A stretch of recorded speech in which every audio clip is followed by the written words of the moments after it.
केवा जी क्या? अरे हम बिजली विभाग से आवा आवा तनी मीटर चेक करे के रहल चेक कलो। अच्छा का मीटर बा?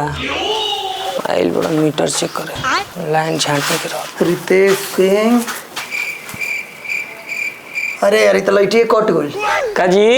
लाइटिए कट गई। अच्छा आई अबे आवेला।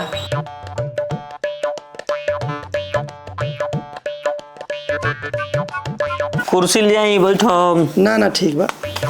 कुछ पानी नहीं पिए करी? ना महाराज कोई दिक्कत नहीं है। अच्छा बिना दिका भाई काम चल जाई। अच्छा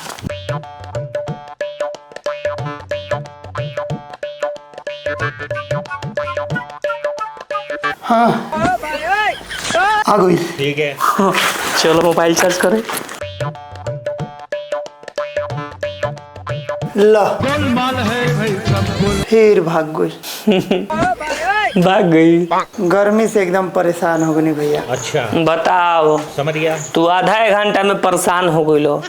तहन लो जौन दिन भर में 70 हाली 75 हाली लाइट काटत रहो। ठीक है। उसे हमनी के का हाल हुई जान जा कि जहिया बलिया के लोग जागल। अच्छा। वही दिन तोहार बिजली विभाग ठीक है। जैसे भागल। समझ गया। काहे कि हमहू हो गइल बनी गर्मी से एकदम पागल। समझ गया।